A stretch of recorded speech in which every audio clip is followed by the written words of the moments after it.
We're joined by Plant and Soil Sciences, Texas Tech University, Dr. Ed Hellman. He is inside the study of viticulture. Are you also an enology guy or no? Not really. Enology is the science of winemaking, and that's not my area of expertise. I'm a grape guy. Okay. You are a grape guy. What a grape guy. Okay, first of all, everybody knows that grapes are burgeoning in our area. Mm-hmm. You know, a lot of people that are making wine with grapes from the high plains are doing very well, winning a lot of awards, coming out with some very good stuff as far as wine goes.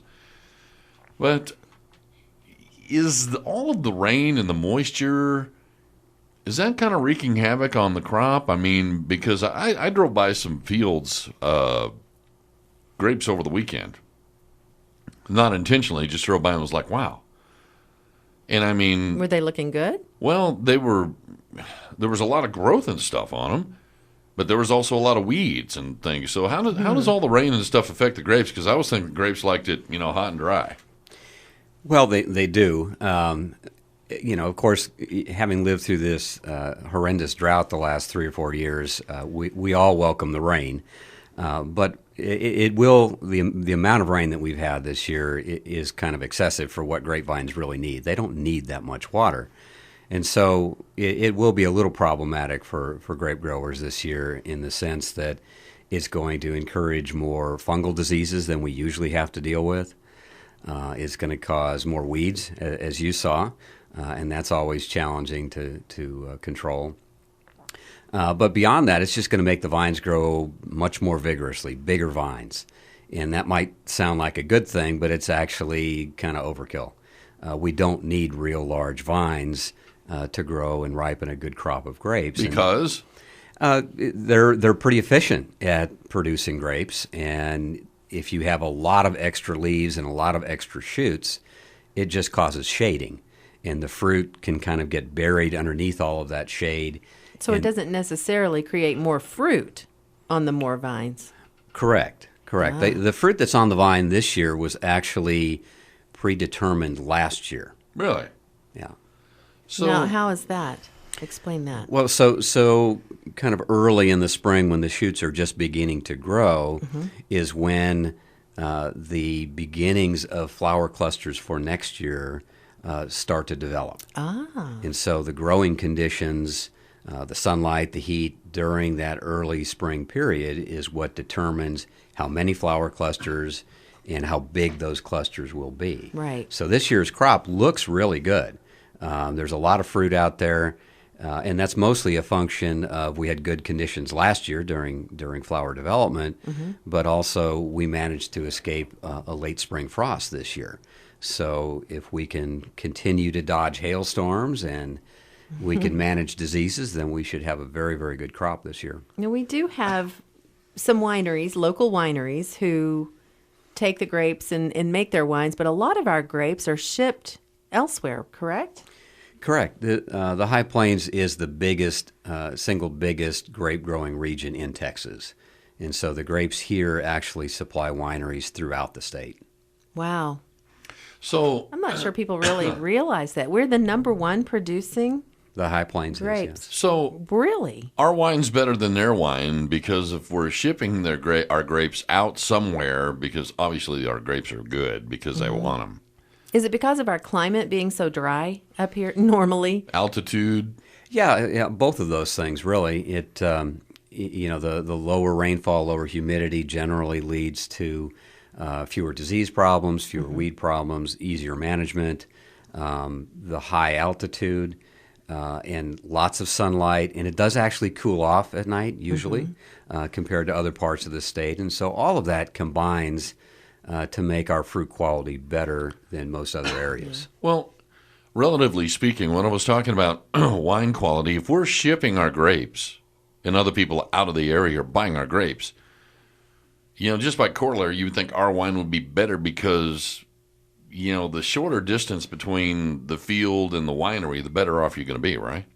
That's true. So that is a challenge for us, and actually that challenge was recognized by some folks in the industry a couple of years ago, and they developed what's called a custom crush winery in Brownfield. And the idea there is they can process the fruit and begin to make the wine for clients that can then finish the wine at their winery.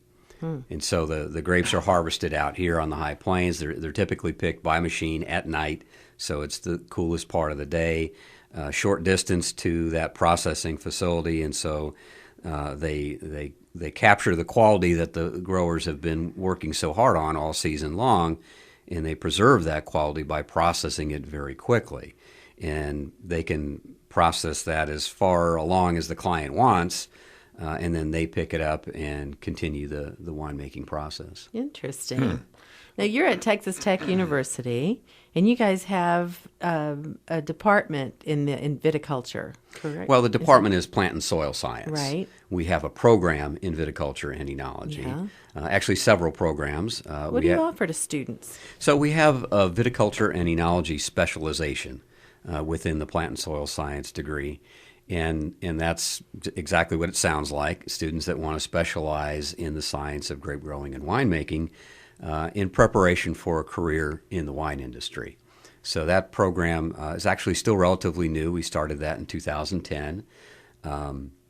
Have kind of a small number of students right now, especially compared to what I think the job opportunities are. The Texas wine industry is growing and continues to grow very rapidly. We've got over 300 wineries. There's lots of job opportunities that I don't have students for. So we are actively recruiting for students. It's an exciting career, lots of opportunities, and good jobs. Well, when you, and I'm, this is probably focusing on the wrong thing, but I'm just kind of curious. I'm sitting there having dinner, and I get this him-hawing around from my kid, and well, it's about time you done something with your life. Well, Dad, I've been kind of thinking I was kind of wanting to be a grape grower, a viticulturist. What kind of career do you have? I mean, is this something like when you're 40 years old, 50 years old? I mean, you can build a $500,000 house. I mean, is it a rich man's game, or is it just like anything else? It's not what you do; it's how you do it. Yeah, I would say that describes it very well. It's how you do it. Looking from the outside, a lot of people would think that the wine industry is kind of a glamorous industry. They see the wine tasting part of it and the fancy wine dinners and all that sort of thing. And sure, that's part of it, but production of anything is usually a lot less glamorous. And there's a lot of hard work involved and a lot of financial risk in growing grapes. It's just like any other kind of farming. It's a risky venture. And winemaking is very technical, a lot of science behind that. So it's an interesting career, and the pay range can vary wildly depending on what level you're working at, and there's always the opportunity to move up into the process. This is one of those deals where continuing education is like imperative, yeah? Yeah, absolutely. You never stop learning in this game. Yeah. And Texas Tech has the place to do it. Yeah. You even have a branch in Fredericksburg. Correct. Actually, our enology instructor is based in Fredericksburg. Yeah. And so we have students that will either go down to Fredericksburg to take short classes, short time span classes, or she also teaches via distance. Texas Tech does a lot of distance teaching now over the internet. And so she'll teach back to Lubbock here, or in fact, students that could be anywhere in the U.S. Yeah. Wow, cool. Okay, Dr. Ed Hellman, Plant and Soil Sciences Viticulture Program. Somebody wants to take a closer look. Where do they do it online? So we've got a website that should be easy to remember: grapesandwine.ttu.edu. Fantastic, man. Go. That's interesting. Thanks for coming on today. Yeah, glad to be here. Always fun. Dr. Ed Hellman, Texas Tech Plant and Soil Sciences. What a great guy.